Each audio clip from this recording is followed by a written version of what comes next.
How's it going, guys? I'm your host Carbon Gaming. Welcome back to this week's Adventure Quest release video. And this week we really don't have much of a release. Okay, it's actually just Z token packages. So for those of you whales out there who wants to drop a bit of cash this Black Friday, because there's a 50% Z token sale going on right now, and by that I want to clarify, I meant you're getting extra 50% Z tokens, okay, up to extra 50% Z tokens from buying a Z token package.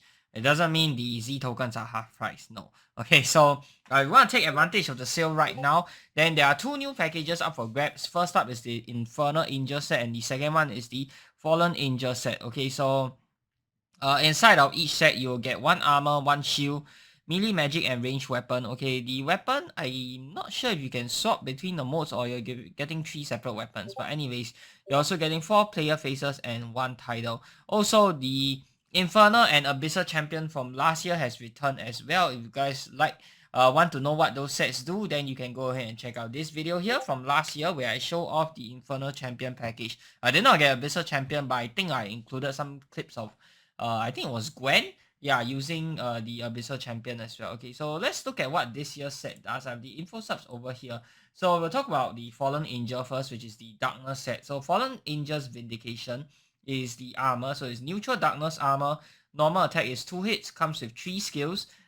First skill, Unbroken Loyalty, is a toggle. You pay 20% SP for a boost to pet and gas damage. The damage is plus 17.5% melee at 0 strength and plus 25% at expected strength. So max you get a 26.5% boost to your melee boost to your pet and gas damage if you have max strength 3. Second skill, Commander's Onslaught, is a darkness melee weapon based skill. It's a efficient skill, so it's times 1.8 baseline instead of times 2. Instead of strength, it uses 1.25 times strength plus charisma over 2 for BTH and damage. If used with Fallen Injur Ambition, which is the crossbow, then this enhances the weapon's default attack. Okay, so this is just your standard efficient skill, and it's based off strength and charisma stat. Interesting, but it's boosted by the crossbow weapon. What? Which is a ranged weapon. That's a little bit weird. I guess you just hold a weapon. Wait, but it's weapon based. Okay, I am a little confused. Okay, the third skill, Ashen Meditation. Once per battle, lean change, fully offensive or fully defensive. As a bonus, you get you take -9 to blocking. Okay, once per battle, when you are hit, if you are below 50% health, then you gain 1 turn of pet plus gas celerity. No player celerity, just pet plus gas.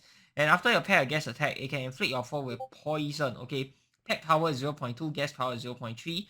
For 2 turns, heal HP equal to damage dealt. The mob can resist with a save at a +0 bonus, inflict charisma over strength, resist with endurance over luck. Alright, so it's a primary resistance to darkness at 39%. Secondary resist will be your water and earth at 50%. Tertiary resist will be fire, ice at 81%, and then your wind and energy at 91%, and your opposite element is going to be light at 100%. MRM is 44, 36, 44, which is pretty low. Okay, the Darkness Shield, Fallen Injur's Crest, it comes with a stat drive that boosts strength and charisma, causes SP, minus 26% to darkness. Okay, it has 16, 16, 13 for the defenses, and according to INT, okay, the shield now refunds SP when untoggled and fixed the typo in the cost that made it less than expected. So it's now 49 SP for 35 strength and charisma.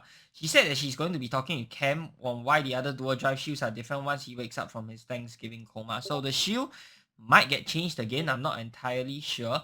Okay, and last but the weapon the updated the damage boost on the toggle. So previously it was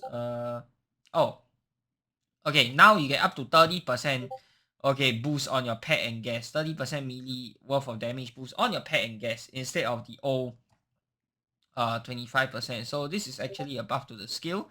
Very nice, but only if you have max strength. If you don't have strength train, then this is actually a nerf, but why would you even use this armor without strength train? So yeah, it's basically a buff to the armor. Very nice. And let's look at the weapon now. The weapon, Fallen Angels, Zeal, Ambition, and Inspiration. So it's a Mastercraft Darkness melee sword, ranged crossbow, and magic scepter.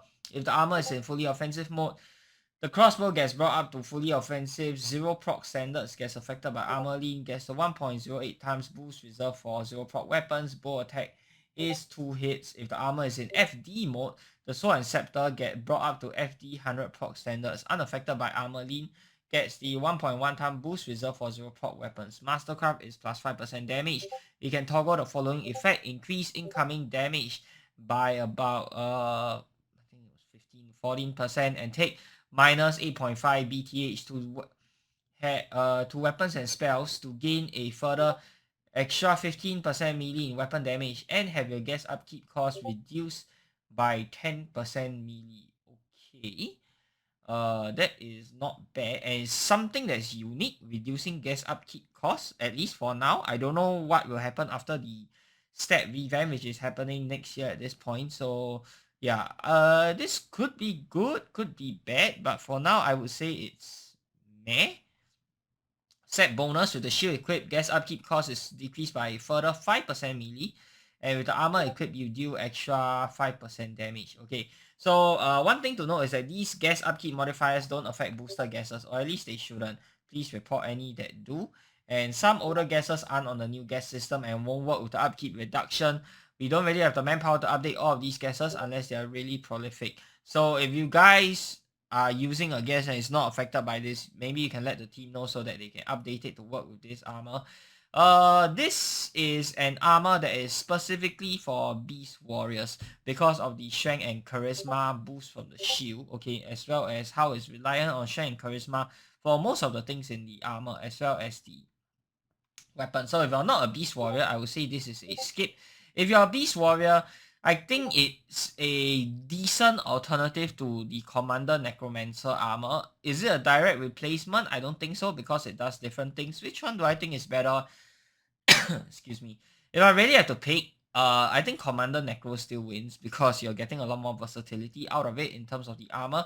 The shield, we don't have anything like this before, so the shield is definitely, I would say, best in slot for strength for Beast Warrior builds.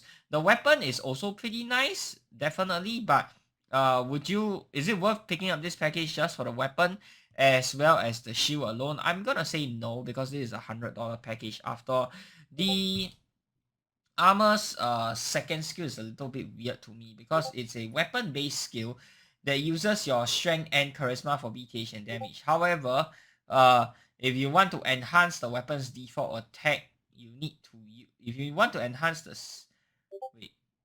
if you want to enhance the skill, you need to equip the crossbow, which is very weird, which makes it a range skill. Then you can't really take advantage of the strength and charisma. Yeah, it's very weird. I'm not really sure what that means. So overall, I'm sure this is still best for Beast Warrior. So if a Beast Warrior, you can consider picking this up, but I would say it's not a priority pickup at all. The art, however, is absolutely amazing. Like, look at the artwork on these two armors. They are a solid 10 out of 10, 11 out of 10 even. Like, just amazing artwork. But unfortunately, I don't think it's good enough to justify it being in the $100 category. Like, it's okay. It's not a bad armor or bad set or anything, but I think for $100 it needs to be a little bit more punchy, you know. It needs to be slightly more oomph in order to justify that $100 price tag. But if you really like the art, and I think the art is amazing, you can of course pick this up. Now, next up is the fire version. It's the Infernal Injur set. So for the armor, it's Infernal Injur's Liberation. It's a fully defensive fire armor. Mastercraft grants it 105 initiative boost. It pays minus 3 MRM to gain plus 5 towards status potency and a further minus 3 MRM to enable skill compression. Skills function as follows. First skill, Unchained Trinity. Once per battle, toggle that lets you swap from FD lean to spellcaster lean or vice versa. Interesting. Okay, so you got spellcaster lean armor. Don't have that very often, and most spellcaster lean armors are actually premium. So here's another one for you guys. Alright, and the second skill, Consume the Chain. SP cost spell-like healing skill. Consumes up to 400% melee worth of burn on the enemy to boost the healing received. Uses your weapon's main stat for the stat bonus. Okay, Dizzle managed to get quite a crazy heal out of this skill by eating up a lot of burn. To me personally, you guys know I'm not a fan of healing skills or spells in general. Like, just chuck potions, why even bother? But it is a strong healing skill if you guys like it.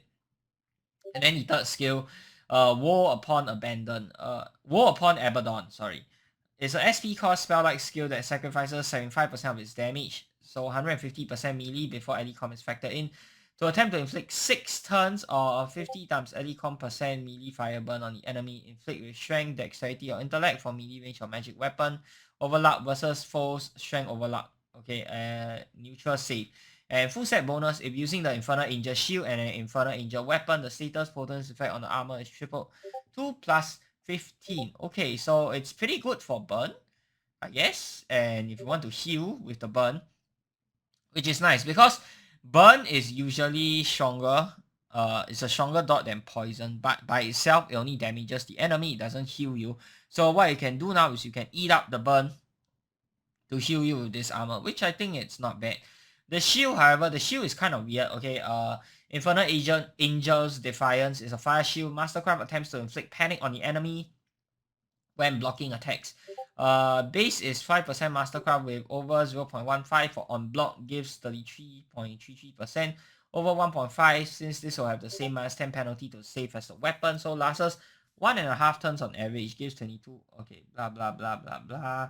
Sim 2 hits, so that gives us a final. So the final numbers, okay, it's about 7.9% damage dealt panic attempted. So the shield will attempt this panic with every blocked attack from the enemy up to 4 times per turn. 40% save. So you can get up to 28, almost 30. Yeah, no, that's over. So you can get about 30+% panic if the enemy, if you manage to block 4 hits from the enemy. Yeah. And inflict with strength, dexterity, or intellect for melee range magic weapon. Overlap versus mobs, charisma overlap. -26% to fire. And 14, 13, 14 for the MRM defenses. It's kind of weird here that, is you're getting panic on block because the armor by itself is sacrificing quite a lot of MRM defense for the other stuff already. So what is the point of it having it on block? You're not going to be using dodge in this full set. Okay, you're not going to be dodging a lot in this full set. Unless, of course, you combine it with other things or you just use the shield as a standalone with other items. So yeah, it's kind of weird. I feel like the shield doesn't really have any synergy. And last but not least, the weapon. Infernal Injur's Rev Spike Focus. Melee range magic, fire sword, crossbow, scepter sword. Has a 0.2 base damage lean and neutral accuracy lean. Crossbow has a 0.4 base damage lean and +6 BTH lean. Scepter has 0.3 base damage lean and +3 BTH lean. Mastercraft on these is a toggle that charges 15% melee in weapon damage, 20% for magic, okay, and 15% melee in SP cost to attempt panic. The panic has a -10 penalty to save, okay, so 40% chance to resist initial infliction and to cleanse the status per turn. So it lasts on average 1.5 turns. It pays in 30% melee, so blah blah blah blah blah. So it's about 14.29% panic for melee, 13.34% for range, and 13.80% for magic, assuming all hits land and on 100% fire resist. This save inflicts with strength, dex, intellect for melee range magic, overlap, mob resist with charisma overlap, 40% save. It's not very strong. Yeah, the panic is not very strong. It's only like, what, even for the melee version, which is the highest one, it's like 14% panic.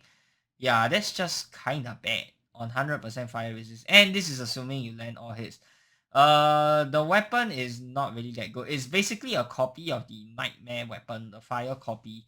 Okay, for those of you guys who didn't realize. So yeah, the weapon is not that great. Honestly, the best part out of this whole set is probably the armor itself. Yeah, the shield is weird. The shield, you can use it on its own, I think. Yeah, against enemies that hit multiple times, and if you're playing a dodge build, you can use the shield on its own. Not with this set, but overall, I feel like the full set by itself, it doesn't have much synergy. You have burn, you have panic, and then you have a burn eater, and you have a like a dodge slash type of panic on the shield. Yeah, this set overall just doesn't have much synergy. I feel like the panic is still okay because there's a heal in the armor, so you can panic to make the monster deal lesser damage to you, and then you heal up. So it's more defensive oriented, I guess. But the shield, yeah, I just wish they'll change the shield. I wouldn't change it to, getting hit to inflict panic because according to the math numbers, that'll be pretty bad. What I think they could do with the shield is they can change it to like a QC inflict, click to inflict panic or even burn. Like there's a QC click to inflict skill already in the game, and that is from the wear pyre sub race armor. So I think they could change it to something like that. That will make the shield more useful in my opinion, and it wouldn't make it completely useless since it is part of a $100 package after all. All in all, both of these sets, I do not really think they are worth picking up. Like, they are not super worth your money. They are not really priority pickups unless you really like the artwork. Okay, the good news is that past year's set, which is the Infernal Injur Champions, have returned. So if you really want me to recommend a set, I would say the best one is probably Infernal Champion from last year, because Infernal Champion, it is the best fire armor for any Beastmaster build out there, period. Okay, no other Beastmaster set even comes close to Infernal Champion. So if you are playing a Beastmaster build and you want to pick up a $100 set, pick up the Infernal Champion set from last year. Abyssal Champion, you have strong contention with Necromancer, and Necromancer overall is just more versatile. So yeah, Abyssal Champion, not really a great pickup either. And the two sets that we get this year, they are pretty average. Like, I would say they are not worth the $100 price tag.